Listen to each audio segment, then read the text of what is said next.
আসসালামু আলাইকুম। পড়া মনে রাখার কিছু কার্যকরী টেকনিক আমরা এই ভিডিওতে জানব।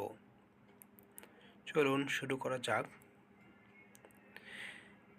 অ্যাক্টিভ রিকল অর্থাৎ মুখস্থ না করে চোখ বন্ধ করে মনে করার চেষ্টা করো কি পড়েছিলে।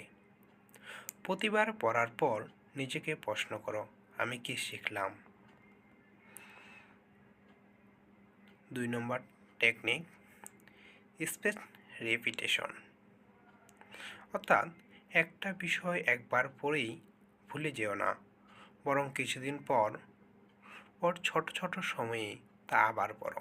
যেমন প্রথম দিন বা 1 দিন পর, 3 দিন পর, 7 দিন পর, এভাবে ফাঁকে ফাঁকে রিভিশন দাও।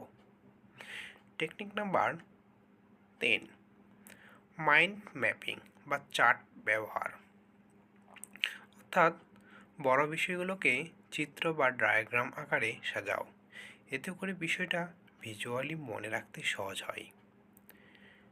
টেকনিক নাম্বার 4 ফেইনমেন্ট টেকনিক অর্থাৎ এমনভাবে পড়ো যেন কাউকে বোঝাতে পারো, নিজের ছোট ভাই বা বন্ধুকে পড়া বোঝানোর মতো ভাবো।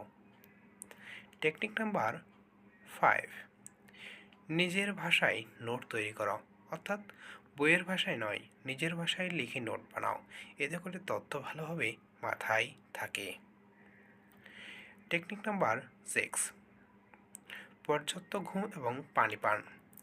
ঘুম ঠিকমতো না হলে কিছু মনে থাকবে না। দিনে অন্তত 7 থেকে 8 ঘন্টা ঘুম দরকার। ব্রেনের কার্যকারিতা ঠিক রাখতে পানি খাওয়া জরুরি।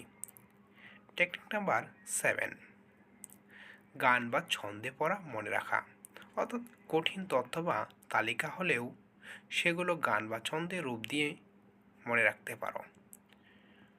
সকলকে ধন্যবাদ।